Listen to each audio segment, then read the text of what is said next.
मैं एक मामूली औरत हूँ, इतनी मामूली हूँ कि आपकी नज़र भी मुझ पर नहीं पड़ी, लेकिन मैं आपको देख रही हूँ। आप अपनी बीवी के साथ डॉक्टर के यहाँ जा रहे हैं, उसकी कोख में लड़की या लड़का, यह जानने के लिए। असल में आप अपनी लड़की की हत्या करना चाहते हैं। कोख में ही आपको यह ख्याल भी नहीं आ सकता कि जिस सड़क से आप जा रहे हैं उसे मैंने बनाया है। मैंने यहाँ रोटियां बिछाई और फिर उन्हें दुर्मुठ से कूटा था। मेरी छोटी बेटी तब यहाँ किनारे पर उगी झाड़ियों में ऊँघती रहती थी। मेरी 3 बेटियां हैं। मेरा आदमी कहता था कि अगर बेटा नहीं हुआ तो मुझे छोड़ देगा। उसने कहने के लिए मुझे छोड़ भी दिया, पर अब भी पका पकाया खाने के लिए जब तब आ जाता है, चिकनी चुपड़ी बातें भी करता है। मैं सब समझती हूँ। फिर सोचती हूँ चलो मेरी बेटियों का बाप है। कमाल है, जिन बेटियों से वह छुट्टी चाहता था, उन्हीं बेटियों के नाम की थाली में उसे परोस देती हूँ। वह समझता है बेटियां बोझ हैं। मेरी तीनों बेटियां सांवली हैं। उनकी काली आंखें हैं, बड़ी बड़ी पके जामुनों जैसी, और हाथ बड़े फुर्तीले हैं, खूब काम करती हैं। मेरी ही तरह वे तरह तरह के धंधे पीटेंगी। पर फिर भी उनके होने से मुझे बड़ी तसल्ली है। मैं अकेली तो नहीं हूँ न। तुम समझते हो लड़कियां बेकार होती हैं। औरतों के कामों को आप जानते ही नहीं। अरे देखो, मैंने सड़क बनाई, धान की रोपाई की, कपास चुना, कपड़े की फैक्ट्री में रीलिंग की, आलू खोदे, 3 बेटियों को जन्म दिया, पाला पोसा। क्या मैं बेकार हूँ? ये जो तुम चाय पीते हो, इसकी पत्तियां भी लड़कियां ही चुनती हैं। और क्या क्या नहीं करती। इतने धंधे औरतें करती हैं कि गिनवाने मुश्किल, और तुम्हारा ये सूट कोई 1 पौंड का होगा। 1 पौंड ऊन इतनी होती है कि दिन रात लगकर 3 दिन में उसका सूट बनता है, जिसके मुझे 12 रुपये मिलते थे। तब बच्चियां छोटी थीं तो सोचती थी घर में उनके पास बैठे बैठे बुनाई कर सकती हूँ। लेकिन धंधा बड़े नुकसान का था। फिर ठेकेदार ने मीन मेख निकालनी शुरू की और मुझ पर गलत नजर डालने लगा, तो मैंने ये धंधा छोड़ दिया। फिर आटे की फैक्ट्री में काम किया। बड़े काम छोड़े और पकड़े। 2-4 मुर्गियां और बकरियां तो खैर पालती ही हूँ। इसी तरह रूखा सूखा चलता है। ये जो तुम्हारी बीवी ने रेशमी साड़ी पहन रखी है, इसके धागे भी औरतें तैयार करती हैं। कीड़े पालती हैं। मुश्किल काम है। जांघ में घाव हो जाते हैं। धान की रोपनी में भी पैरों में खारवे हो जाते हैं और कमर झुके झुके टूट जाती है। मुझ पर पैसे होते तो अपनी लड़कियों को पढ़ाती लिखाती, उन्हें मास्टरनी बनाती या डॉक्टरनी। तुम खुद पढ़े लिखे हो, पैसे वाले भी दिखते हो। तुम लड़की का गर्भ क्यों गिरवाना चाहते हो?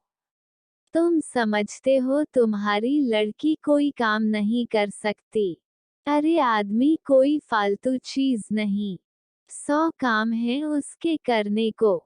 फिर इस तरह सोच समझकर लड़कियों को मारना तो कुदरत से खिलवाड़ है।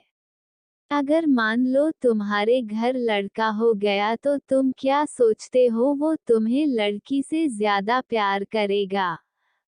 फिर लड़के बिगड़ते भी बहुत हैं।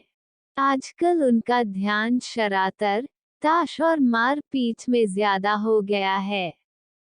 मान लो लड़की ही पैदा हो जाए तो क्या? तुम उसे पढ़ाना लिखाना, वो तुम्हें खूब प्यार करेगी। लड़कियां माँ बाप को खूब प्यार करती हैं। तुम्हारे घर में रौनक होगी सो अलग से। तुम सोचते हो दहेज देना पड़ेगा, तो तुम उसे खाने कमाने लायक कर देना। दहेज मांगने वाले से शादी मत करना। हो सकता है आप ही ऐसा लड़का मिल जाए जो बिना दहेज के शादी कर ले। अगर न मिले तो क्या, वो कमाएगी खाएगी और तुम्हारा सहारा बनेगी। हो सकता है वह तुम्हारा नाम रोशन कर दे। तुम्हारे लिए क्या पैसा ही सब कुछ हो गया या दुनिया का डर अपनी बेटी से भी बड़ा हो गया।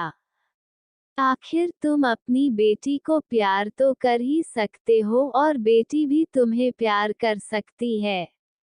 माँ बाप और बच्चे का इतना रिश्ता बहुत हुआ। इसके लिए तो आदमी जीता है। पैसे को चाहे जितना मानो पर मोह ममता फिर भी बड़ी चीज है। इसे बनाए रखने में ही खैर है।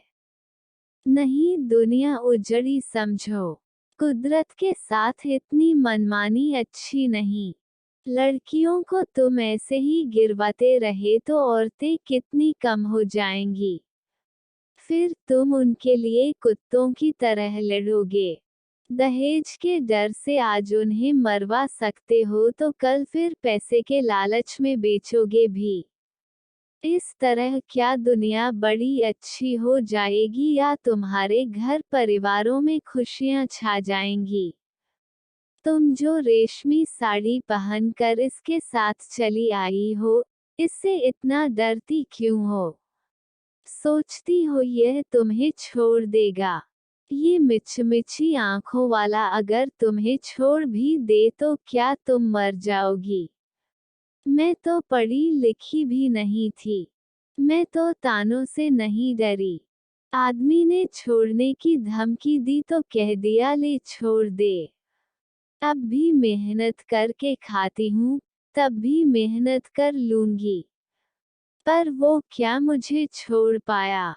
हम औरतें बड़े काम की हैं। हमें ये ऐसे ही थोड़े छोड़ सकते हैं। परिवार की जरूरत तो इन्हें भी है। नहीं तो हांफते हांफते मर जाएंगे। कोई पानी देने वाला भी नहीं मिलेगा। मैं तो कहती हूँ बेटी भी पैदा करो, दहेज भी मत दो और डरो भी मत। देखना दुनिया ऐसे ही चलेगी, इससे अच्छी चलेगी। दाब धौंस कुछ कम ही होगी।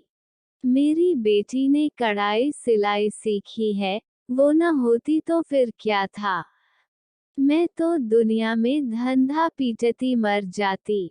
अब भी मेहनत करती हूँ पर मन में खुशी भी है। मेरी 3 लड़कियाँ खूब हुनर वाली हैं। कोयल जैसी आवाज है उनकी। सुने से थकान मिट जाती है। न करे कोई शादी अपनी जिंदगी भाड़ बनाएगा और जो शादी करेगा सो भगवान होगा। चलती हूँ ये ठेकेदार आता दिखता है आंखों से कम सूझने लगा है। ये जो लिबर्टी सिनेमा है न इसे गिराना है। मालिक यहाँ पूरी बाजार भर दुकानें बनवाना चाहता है।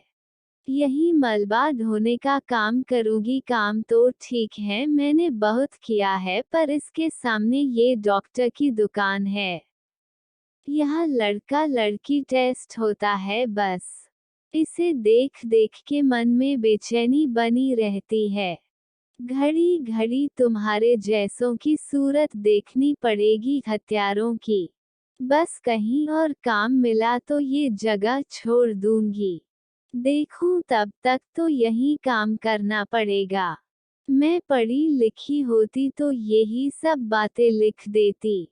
फिर तो तुम भी मेरी बात किताब में पढ़ लेते। पढ़कर तुम भी कहते करतारी देवी बात तो पते की कहती है।